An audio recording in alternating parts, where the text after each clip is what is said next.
જો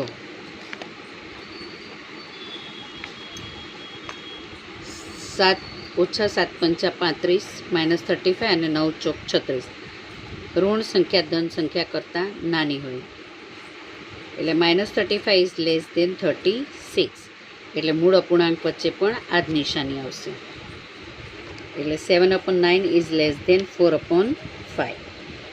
ત્યાર પછી બે ઋણ સંખ્યા આપી હોય તો એના વચ્ચે યોગ્ય નિશાની મૂકો.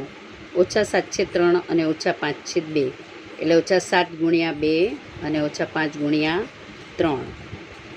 7 × 14 અને 5 × 15. -14 ઇઝ અને -15 એ બંનેમાં ઋણ સંખ્યામાં નાની સંખ્યા મોટી ગણાય અને મોટી સંખ્યા નાની ગણાય, કારણ કે -14 સંખ્યા રેખા પર -15ની જમણી બાજુ આવે છે. તો આ જ નિશાની મૂળ અપૂર્ણાંકના વચ્ચે આવશે. -7/3 ઇઝ ગ્રેટર દેન -5/2. એના પછીનો અપૂર્ણાંક છે 3/5 અને 6/10. આ સમય સંખ્યા વચ્ચે નાના મોટાપણું નક્કી કરો. 3 × 10 અને 6 × 5. 3 દાન 30 અને 6 પંચા 30.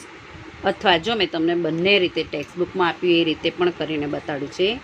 3 × 10 છેદમાં 5 × 10 અને 6 × 5 પેલી સંખ્યાનો છેદમાં 10 × 5. હવે આ ચિહ્ન મૂળ અપૂર્ણાંક વચ્ચે મૂકીશું એટલે 3/5 ઇઝ ઇક્વલ ટુ 6/10. બંને અપૂર્ણાંક સમાન છે. અહીંયા આગળ પણ બંને અપૂર્ણાંક સમાન આવ્યા ને, તેમના વચ્ચેની ઇઝ ઇક્વલ ટુની નિશાની મૂકી દો. એટલે બંને રીતે તમે દાખલા કરો. આ રીતે પણ કરી શકો અને આ રીતે પણ કરી શકો, પણ એમાં તમને આના કરતાં આ રીત વધારે ઇઝી જશે એટલે મેં તમને લોકોને આ રીતનો ઉપયોગ કરવાનું કીધું છે.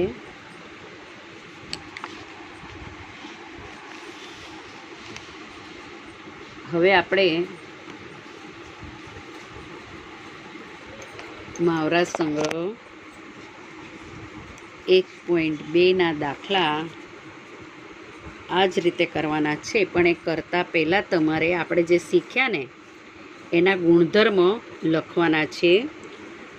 તો હવે તમને બતાવું છું એ ગુણધર્મ. આ પેજ નંબર પરથી ઉતારી લેજો. ગીવન એક્ઝામ્પલ કરી લેજો. મેં તમને બતાડ્યા એ રીતે તમારે કરવાના છે. જો સમય સંખ્યાની તુલના માટે નીચેના નિયમો ઉપયોગી છે. આ જ નિયમ આપણે હમણાં શીખ્યા. A/B અને C/D આ સમય સંખ્યાઓમાં જો B અને D ધન સંખ્યાઓ હોય અને જો A × D is less than B × C હોય તો A/B is less then C/D થાય. બીજો નિયમ A × D is equal two B × C હોય તો બંને ગુણોત્તર સમાન કહે એટલે A/B is equal to C/D.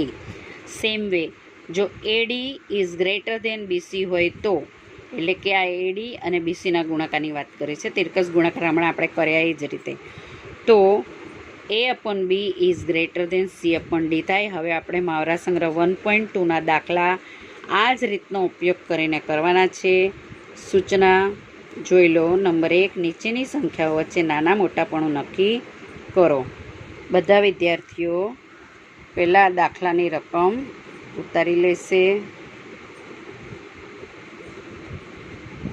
ઠીક છે, અને પછી આ દાખલાઓ આ જ પ્રમાણે રીતનો ઉપયોગ કરીને કરશે.